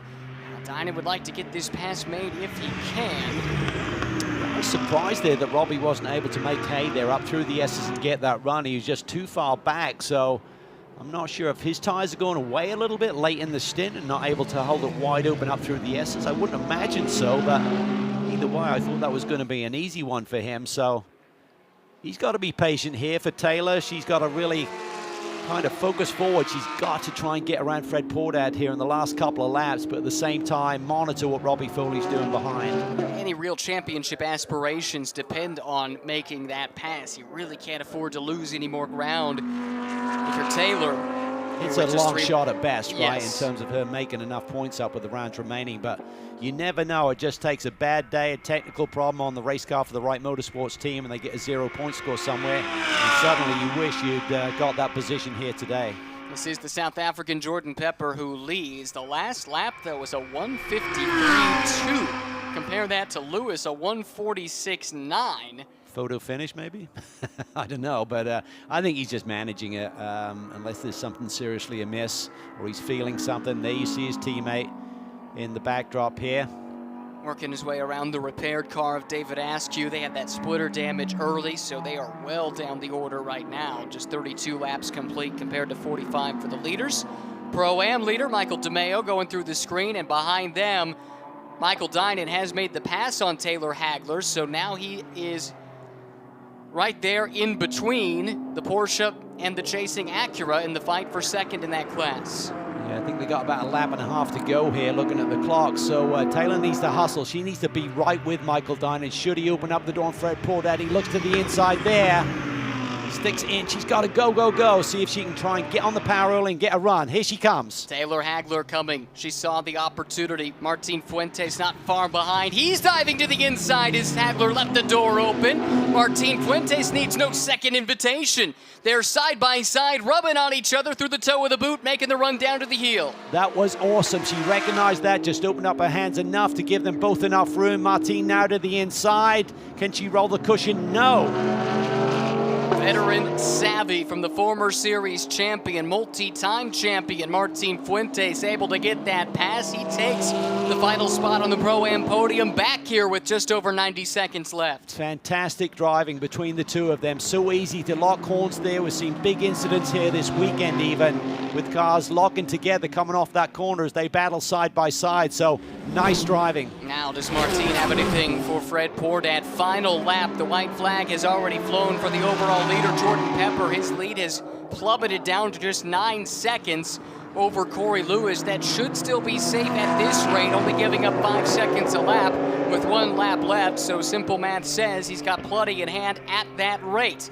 So we focus here. Second place in Pro-Am, Fred Portad in the Porsche. Martin Fuentes runs third and the Lamborghini, and Taylor Hagler not done yet in the Racer's Edge Acura. No, she's not used to finishing off the podium at the moment. She's been on quite the run, so she's going to try and put the pressure on, try and regroup here. Has a big run, can't do anything with it, has to tuck back in.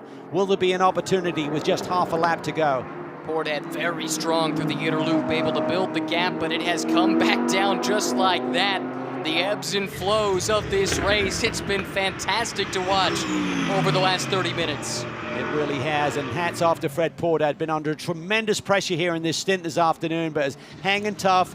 Didn't have anything for DeMeo. He's taken off on him for the win, potentially here in class, but hanging here tight. See if he can get that runner-up position. Few corners to go, but Fuentes is right there with him. Now, the coincidence is these roles were reversed between these two cars just yesterday. It was Altoe in the Lamborghini defending from Halen in the Porsche. Swap that around with the driver swap here. Halen holds off Fuentes for now. Hagler can't find a way by. Fuentes goes looking towards the inside as Jordan Pepper wins again with Andrea Caldarelli. For K-Pax Racing, Fuentes in trouble. He's now under attack from Hagler. He's gonna make her go the long way around in turn number 10. Holds her off for the moment. That sets Fred Portad loose. Michael DeMeo crosses the line. He'll win in Pro-Am. Second place to Portad. Now it's a drag race for third, and it goes to Martin Fuentes. Wow, what a battle, what a race. There may have been a touch there up in turn 9. Big wiggle by Fuentes coming off. Almost gave Taylor Hagler the position back as the Compass crew really celebrates there. Carl Thompson worked really hard this weekend. They were frustrated yesterday with that runner-up finish. They go one better here today. Oh my goodness. They saved the best for last. What a frantic final couple of laps. Michael DeMeo, a well-earned win, his second of the season in the Pro-Am ranks along with Matt McMurray.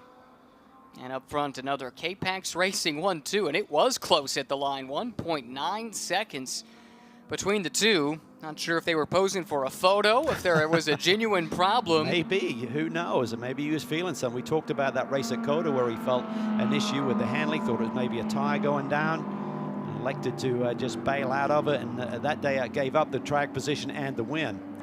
Now, this Porsche had some great pace today. Jan Halen showed that off early and often in his stint. The CrowdStrike fastest lap to Wright Motorsports and its Belgian driver. Ultimately, another podium finish for Halen and Portad, a second. After finishing off the podium for the very first time all season long just yesterday. That will extend their championship lead a little bit, so that all counts as we're getting down to just 3 races to go. Doubleheader at Sebring and just 1 race at Indy. And only firming up that championship lead was the Fuentes pass on Hagler. Hagler is the closest pursuer of the Wright pairing in Pro-Am points. And she finished now 2 spots behind.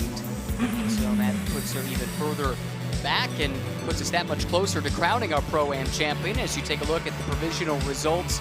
K-Pax, Compass, 1, 2, 3 as far as the overall order goes, and Compass Racing winning in Pro-Am. Should mention AF Corsa, another win in the AM class, today running unopposed after problems yesterday for the AM class TR3 Lamborghini. And again, keeping their nose clean. Conrad Grunwald showed good pace in his stint, and JC Sada did the rest, 10th overall. Yeah, they swept the year, right? So it's a pretty amazing run that they're on, and they seem to have found some speed in that Ferrari as well. Yeah, of course, the team. They've been running really strong lap times. Conrad's doing a great job. JC Sada, great qualifying position to start the race yesterday. Yeah, started, I think, 8th overall. That's right. Really remarkable. Great job by him.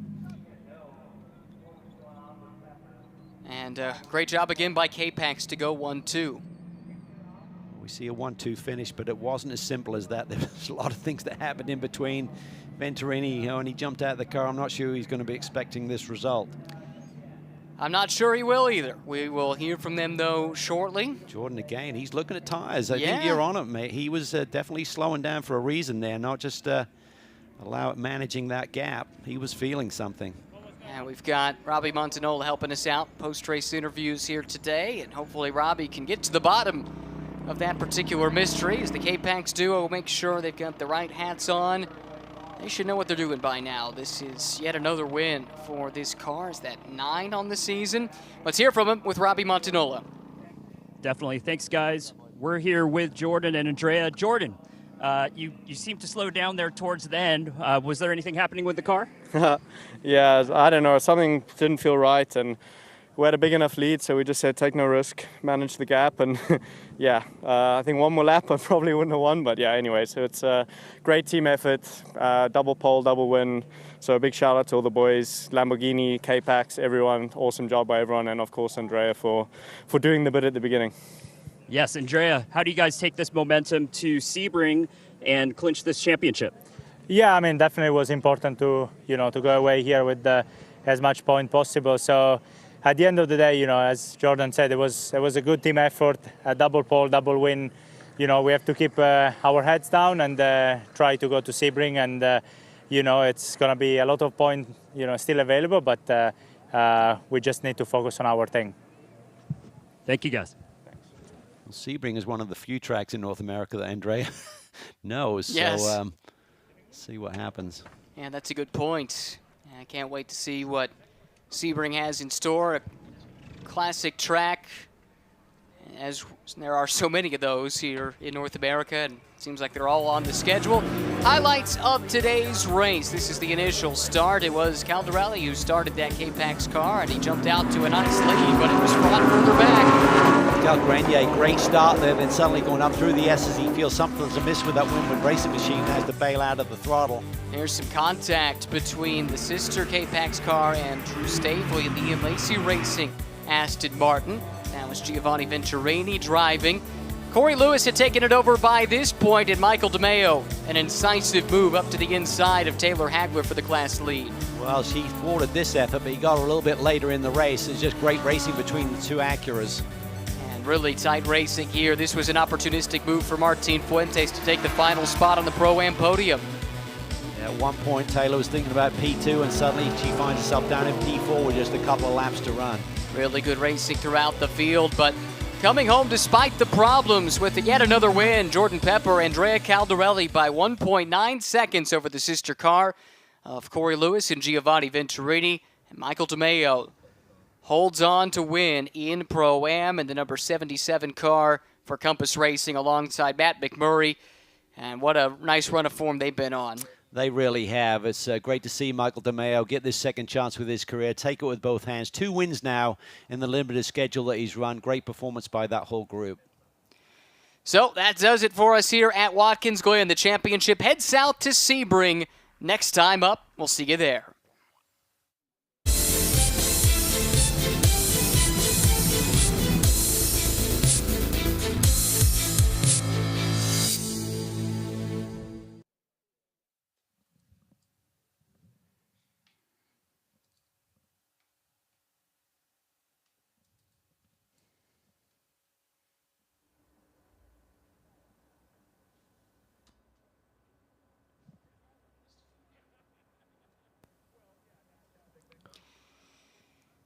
Well, the race weekend has wrapped up, and what a weekend it was here at Watkins Glen. Before we put a bow on it, let's hear from the rest of our class winners with Robbie.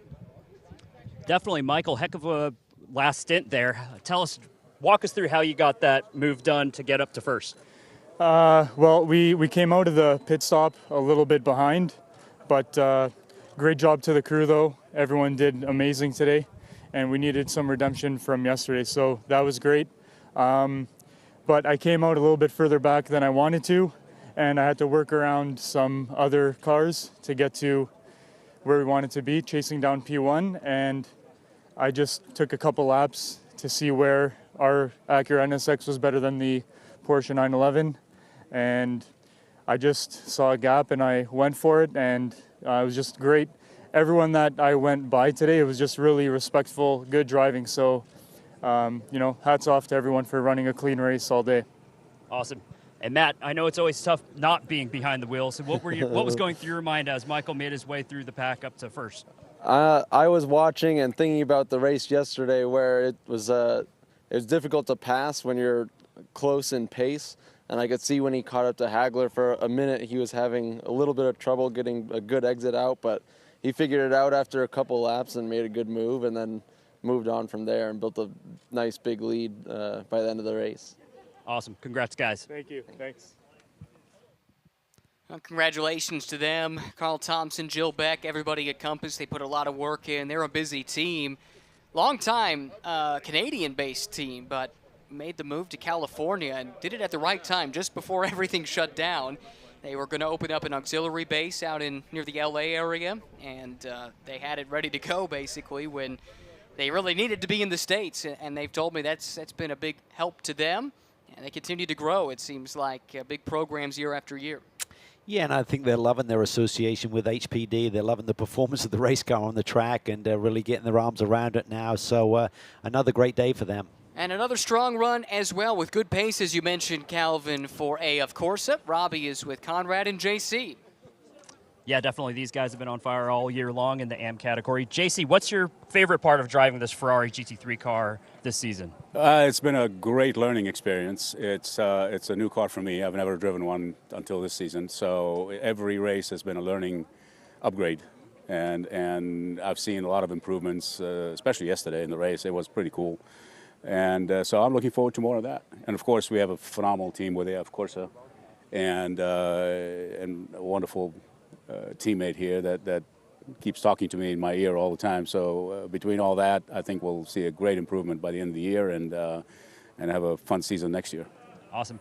And Conrad, you're one of the teams that have tested at Sebring. What are fans going to expect from this series coming there in a few weeks? Sebring's an awesome track. It's bumpy, it's hold on, it's fast. So we're looking forward to it. We've done 4 days of testing out there, and hopefully it helps us out. So I'm looking forward to Sebring in a couple weeks.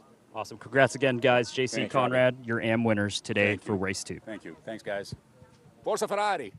Forza Ferrari, indeed. Been a good run of form for Ferrari and GT racing as of late. Wins at class at Le Mans, win overall at Spa.